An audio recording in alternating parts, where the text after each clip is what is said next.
Congratulations, you're at step number 5. Your guest has now turned into a new associate, and really we turn into step number 5, which is the startup process. Now somebody brand new really gets started at the last question of the follow-up interview, which is, do you want strong leadership from me?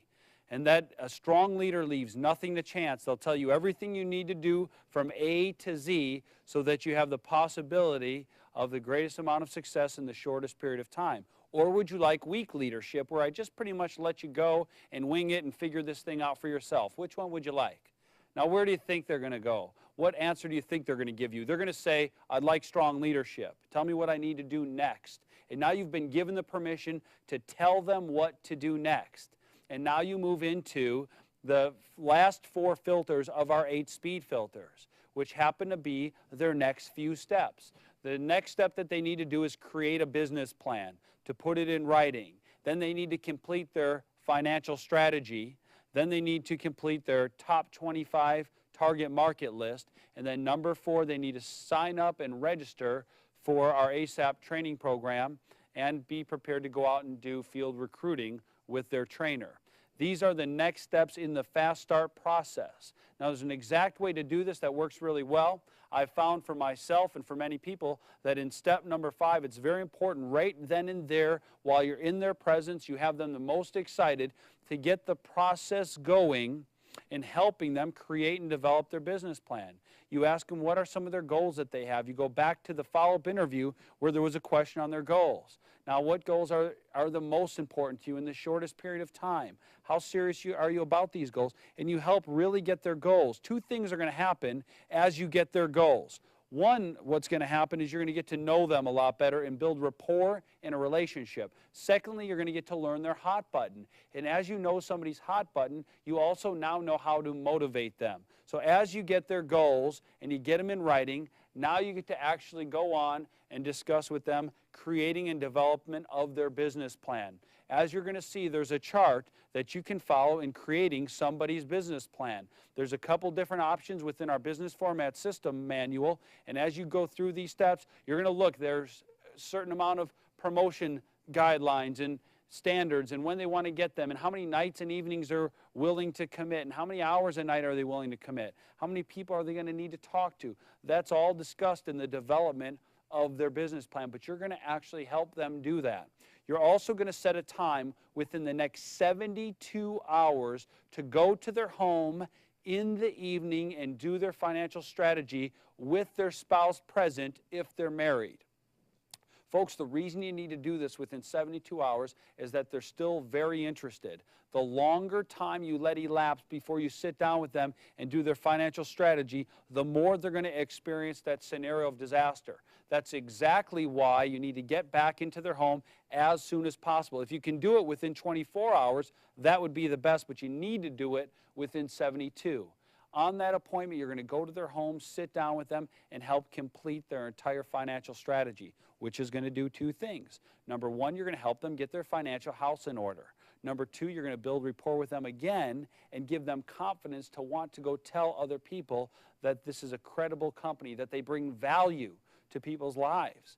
And I don't believe until somebody actually sits down and does their financial strategy, they don't really know and believe in their heart that what we do for people is a good thing.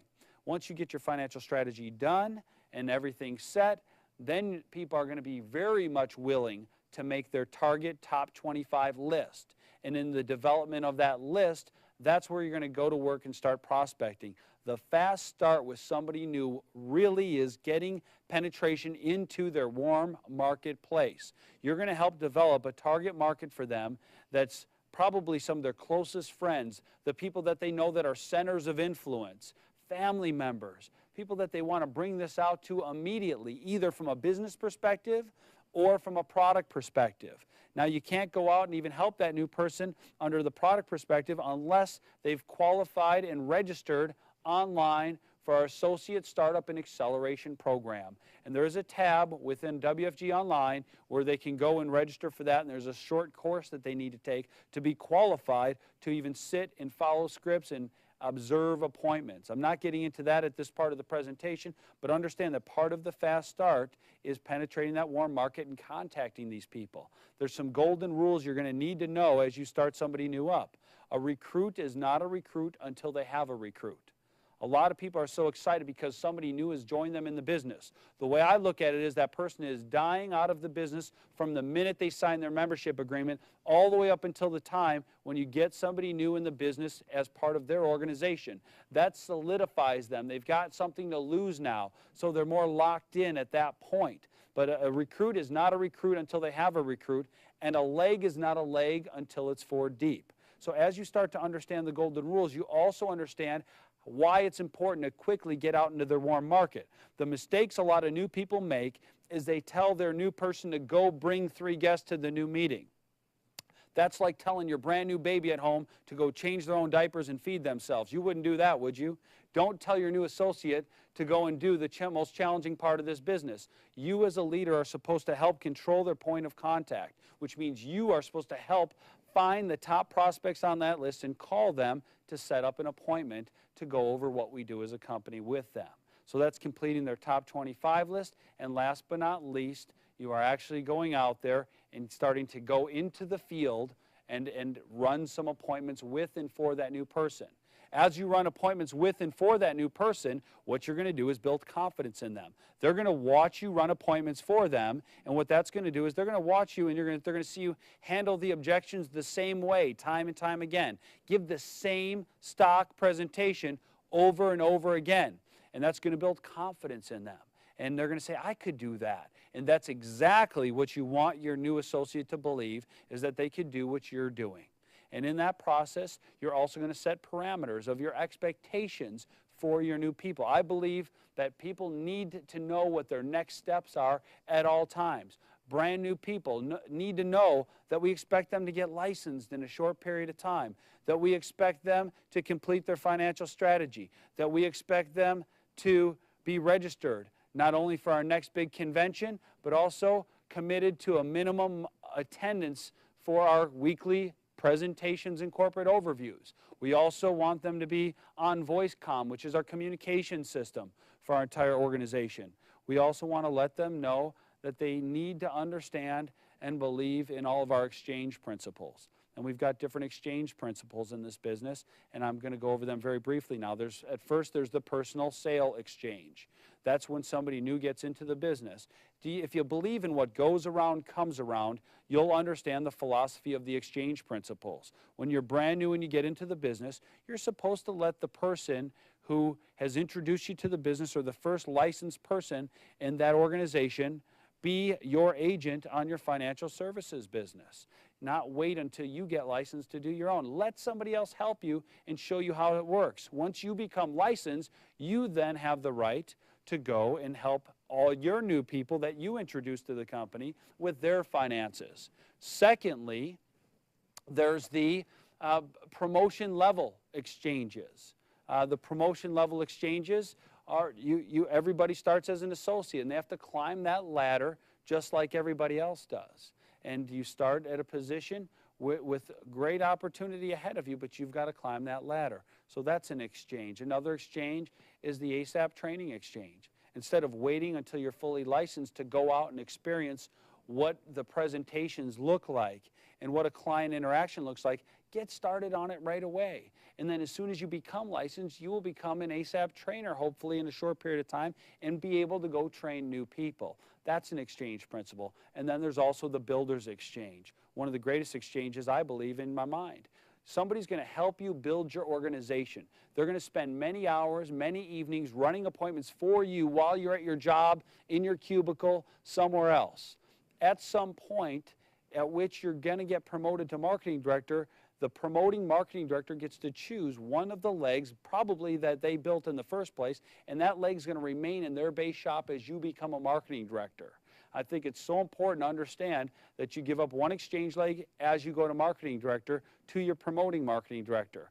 Now, for the rest of your career, every marketing director you produce and that you've helped that person build their organization, you keep an exchange leg as you promote them. It gives both the person who's getting promoted an opportunity to have somebody else work diligently building their business, and the promoting marketing director not to lose anything in the promotion of that new person, which helps everybody have the same goal in mind, which is to get people promoted, get people up the ladder in the company as quickly as possible.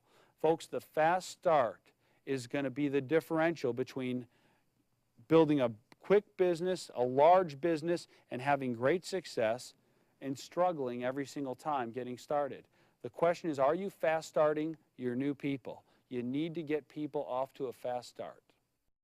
Well, here we are, step number 6, duplication. You've seen step number 1, prospecting and the making of the list. Step number 2, approaching and contacting people from that list. For what purpose? Step number 3, showing them a presentation. Only to do step number 4, which is follow up with them. Step number 5 is to start them up. And step number 6 is to duplicate it all over again. Take that new person right up to the front. Help them make their list. Help them contact that list. Invite to presentations. Follow up. Start those new people up. And duplicate it all over again. It's actually very simple, but it's the rapid repetition of these simple 6 steps that leads to an explosion in your business. We've all heard that before, and it's so true. The question is, are you running these systems? Are you running these 6 steps? Many people say that they're running a system, and I believe that they're running a system. The question is, are they running the system? And these 6 steps all together create our system, our business format system. In step number 6, we have to remember also some of the basics. You need to maintain a recruiter's mentality and a builder's mindset. A recruiter's mentality is nothing more than constantly in your mind thinking of adding new associates to your organization. What a great opportunity it would be. Would you rather have the efforts, 1% of the efforts of 100 people or 100% of your own efforts? Of course, most people would want at least 1% of the efforts of 100 people, because to double their overall production, they'd only need everyone to do 2%. The recruiter's mentality has to do with going wide, adding more and more direct frontline leaders. The builder's mindset has to do with building and developing that front line of people into leaders. And the way you build that front line into leaders is you help them develop. You help them understand the system. You help build their organization as well as their mentality, and you help do something called taprooting. Taprooting is an art of helping somebody brand new get somebody onto their team. Then you build a relationship with that brand new person and help them get somebody onto their team. And then so on and so on and so on. It's been said that about every 4 deep that you go, you find a new leader. And as you get an organization or a leg that has 2 leaders in it, now you're starting to build a team. So do you have a recruiter's mentality, and do you have a builder's mindset? Are you focusing on taprooting on a regular basis? See, what's beneficial about the taproot is if you have an organization of 10 people all in one leg, and you need to get a message out to everybody, how many people do you need to call? 1, right? Because they'll tell the next, and so on and so on. If you had 10 people wide and you needed to get a message out, how many people would you have to call? You'd have to do 10 times the work to convey the same message. In addition to that, if you have a leg that's 10 deep and you had 1 new person on it, you have now benefited 10 people. If you're 10 wide and you add 1 more wide, how many people have you benefited? Just yourself. So that's the opportunity and benefit of depth. We believe that you can do about anything in 90 days. And that's why we want to challenge everybody to do what we call a 90-day compression. And that's where in a 90-day period of time, you're going to break your day down into 3 mini days, and you're going for your next promotion. And folks, you always need to be running for your next promotion. You need to accelerate the rate and the pace that you're growing in this business. How beneficial is it to know what you need to do for your next promotion? Think about the jobs you've had before or the one you currently have now. What do you have to do there for your next promotion? How much additional income is it going to be? Here at this company, one of the things I've always been proud of and I've thought was a great privilege is to know what it takes to get your next promotion, and also know what difference in contract level and potential compensation that would mean. And we happen to know what that is. And some of our greatest promotions require a certain amount of production to be done in 90-day windows. So you continually repeat and duplicate 90-day periods of time over and over again. You maintain your recruiter's mentality. You retain your builder's mindset. You focus on taprooting, and you duplicate the leaders around you. They have said that the greatest and quickest way to become successful is to find somebody who's where you want to be and do exactly what they did to get there. That's the quickest way.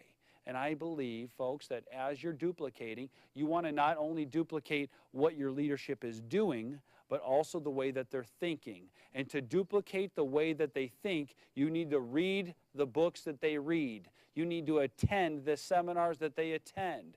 As I was coming up in the business, the people who mentored me and led me, they told me what books to read. And we've got a list, a recommended reading list in our business format system book of books that you should probably consider reading to help develop your mindset so that you're in more of a mindset to win. And I don't believe that just life in general creates this positive, optimistic, I'm going to win mentality. But here at our company and within our system, that's one of the areas we focus on the most, is the way you think about things. So folks, step number 6 is to duplicate over and over and over again the first 5 steps with every new person.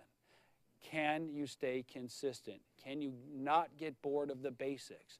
I've been in this company for many years, and even today, I still have to do every day what I did when I got started and not be bored of it. I am as excited today as I was when I became an associate in this company, and I hope that you can maintain your enthusiasm, maintain your excitement, commit to the system, have a passion for the process, have a recruiter's mentality, a builder's mindset, and be committed to win.